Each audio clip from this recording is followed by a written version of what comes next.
Le 5-7 a toujours un pied dans l'eau grâce aux chroniques littorales. Bonjour José-Manuel Lamarque. Bonjour Mathilde Minoz. Ce matin, on fait le bilan des assises de l'économie de la mer qui se sont récemment tenues à Lille. C'est le principal rendez-vous de la communauté maritime française. Frédéric Moncani de Saint-Aignan, le président du cluster maritime français, est avec nous ce matin pour un récapitulatif de ces assises. Frédéric Moncani de Saint-Aignan. Alors tous les thèmes ont été abordés. J'aurais peut-être les classés par quelques grandes catégories.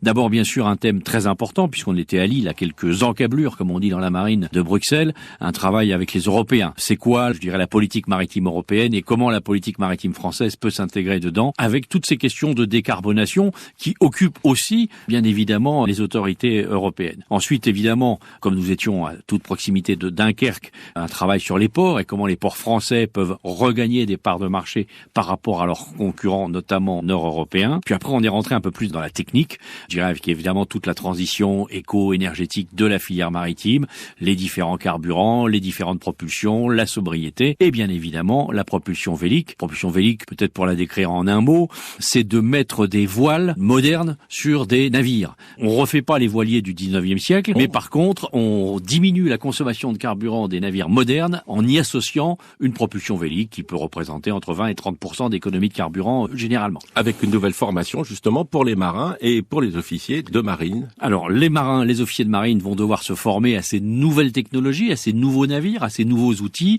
et bien évidemment ça passe là aussi par les écoles de formation et je ne peux pas ne pas citer NSM, l'École nationale supérieure maritime qui va bien évidemment assurer des formations sur les nouveaux carburants mais aussi sur la propulsion vélique mais aussi sur l'utilisation du numérique puisque ça passe aussi par l'optimisation des routes des navires, que les routes soient les plus optimisées, les plus économes possibles. Et là, bien sûr, c'est toute la transition numérique auquel nous devons regarder et nous attaquer. Frédéric Moncani de Saint-Aignan, c'est là aussi la transition énergétique, protection du climat, décarbonation. Bien évidemment, ça a été le cas pour ces assises.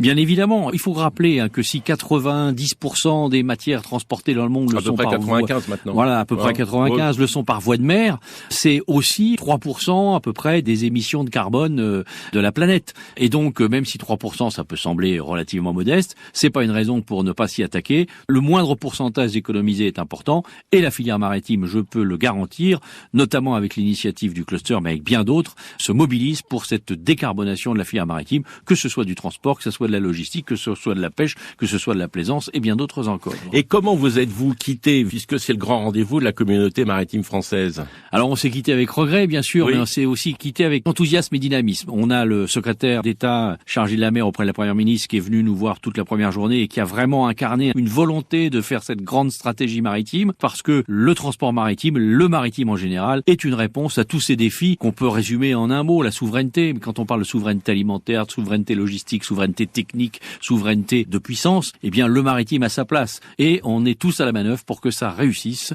2023-2024 jusqu'à 2030.